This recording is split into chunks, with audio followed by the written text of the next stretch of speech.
प्रिय विद्यार्थियों, गोपाल विद्यालय इंटर कॉलेज कोरांव प्रयागराज के कक्षा 12 विषय नागरिक शास्त्र के इस शिक्षण सत्र में आपका स्वागत है। विद्यार्थियों, द्वितीय विश्व युद्ध के पश्चात संयुक्त राज्य अमेरिका तथा सोवियत संघ के मध्य युद्ध तो नहीं हुआ, लेकिन युद्ध जैसी स्थिति बनी रही, अर्थात शीत युद्ध की स्थिति थी। दोनों महाशक्तियाँ अपनी अपनी शक्ति को बढ़ाने की होड़ में लगी हुई थी। सारा विश्व दो गुटों के मध्य स्पष्ट रूप से विभक्त हो गया था। शीत युद्ध के सबसे चरम सीमा के दौर में तैयार की गई बर्लिन दीवार शीत युद्ध का सबसे बड़ा प्रतीक थी। यह दीवार पूर्वी बर्लिन व पश्चिमी बर्लिन के मध्य सन 1961 में बनी थी। यह दीवार पूंजीवादी और साम्यवादी दुनिया के मध्य विभाजन का प्रतीक थी। अंत में 9 नवंबर 1989 को जनता द्वारा इसे तोड़ दिया गया। बर्लिन की दीवार को तोड़ा जाना दोनों जर्मनी के एकीकरण और साम्यवादी खेमे की समाप्ति का प्रारंभ था।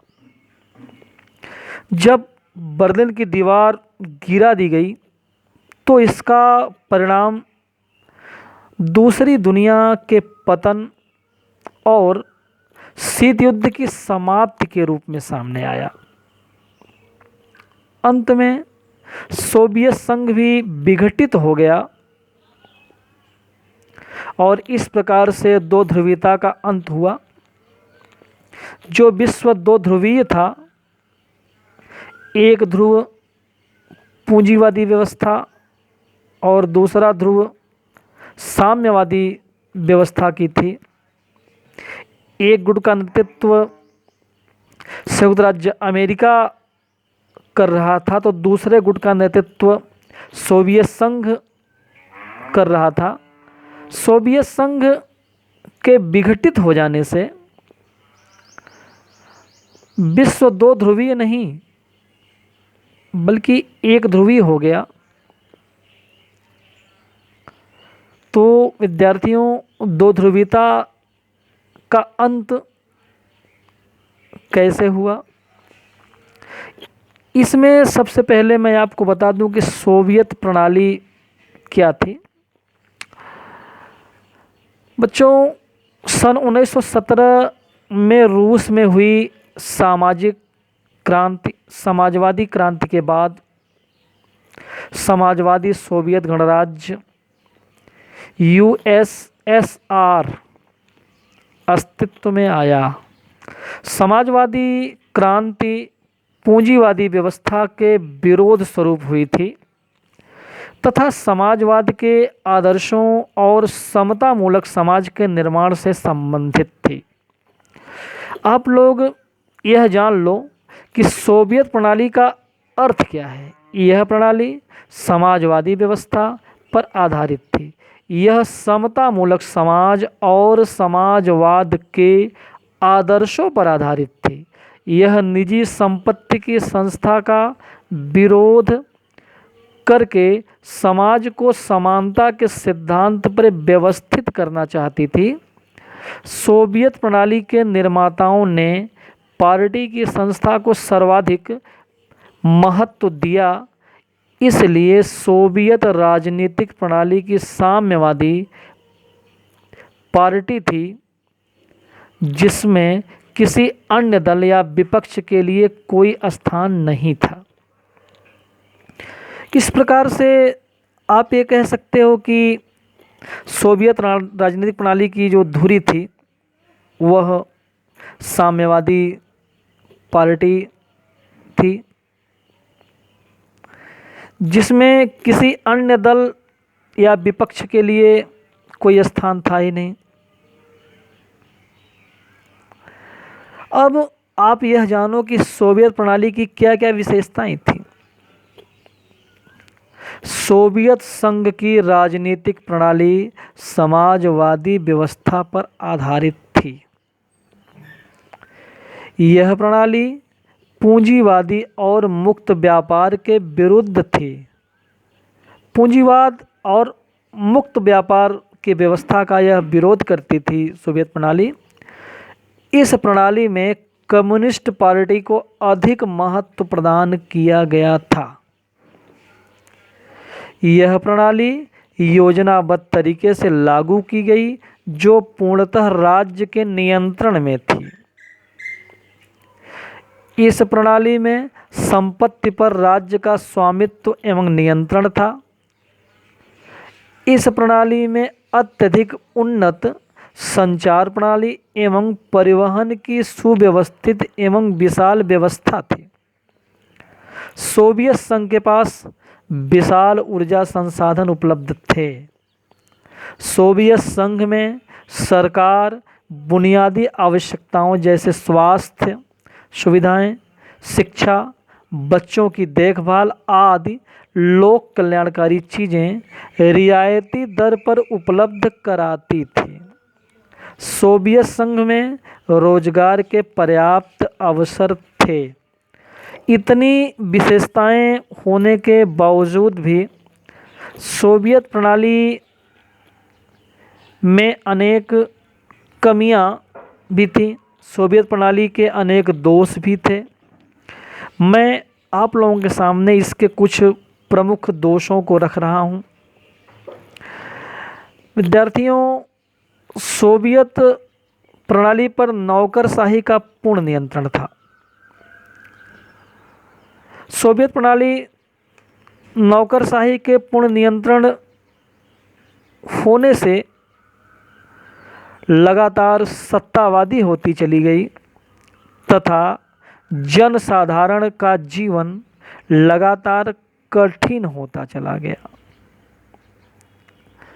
इस नौकरशाही प्रणाली के बढ़ते प्रभाव से पूरी सोवियत व्यवस्था नौकरशाही के शिकंजे में फंसती चली गई।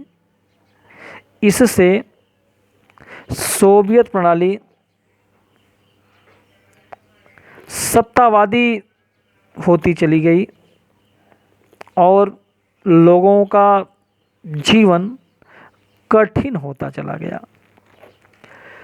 इसका दूसरा दोष था या दूसरी कमी थी, इसमें कम्युनिस्ट पार्टी का एक दलीय कठोर शासन था। साम्यवादी दल का देश की समस्त संस्थाओं पर कड़ा नियंत्रण था तथा यह दल जनसाधारण के प्रति उत्तरदायी भी नहीं था। इससे धीरे धीरे करके जनसाधारण कम्युनिस्ट पार्टी के एक दलीय कठोर शासन से ऊबने लगा था। सोवियत संघ के 15 गणराज्यों में रूस का वर्चस्व अत्यधिक होने के कारण शेष गणराज्यों के लोग स्वयं को उपेक्षित तथा दबा हुआ महसूस करते थे।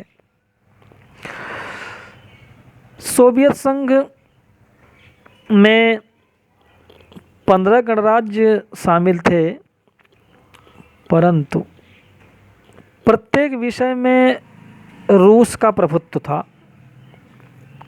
तथा वही सब प्रकार के महत्वपूर्ण निर्णय लेता था।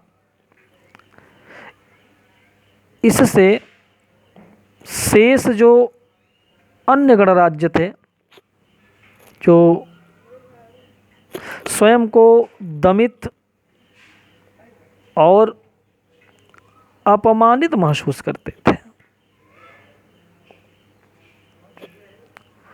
सोवियत संघ ने हथियार बनाने की होड़ में देश की आय का काफी बड़ा भाग व्यय कर दिया।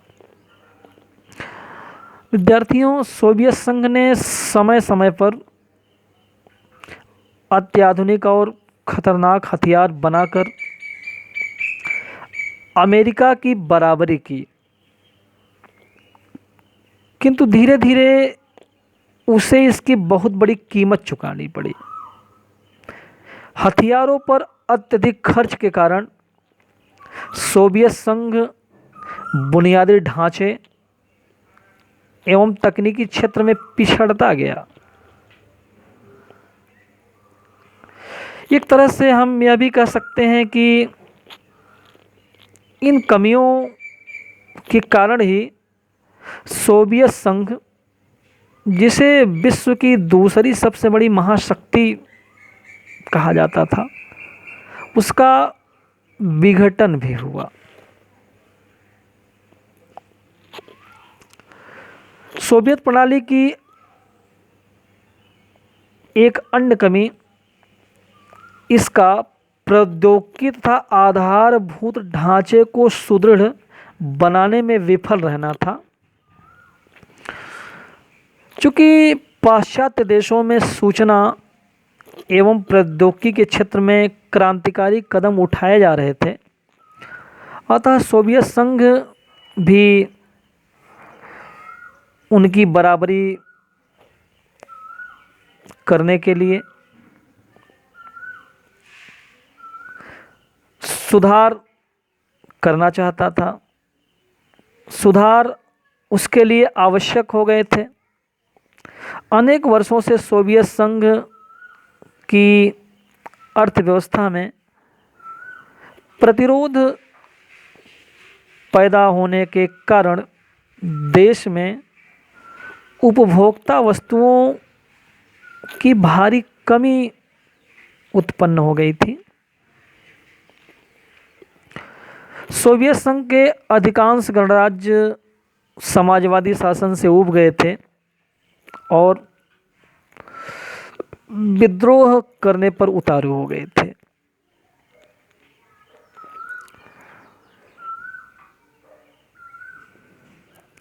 दिसंबर 1991 में एल्सिन के नेतृत्व में सोवियत संघ के 3 बड़े गणराज्य रूस, यूक्रेन और बेलारूस ने सोवियत संघ की समाप्ति की घोषणा की। इस प्रकार से सोवियत प्रणाली की कमियां सोवियत संघ के विघटन का कारण बनी। विद्यार्थियों, अगले वीडियो में मैं आपको सोवियत संघ का विघटन का घटना चक्र और सोवियत संघ का विघटन क्यों हुआ, सोवियत संघ के विघटन के प्रमुख कारक कौन कौन से थे, इसके संबंध में बताऊंगा। धन्यवाद।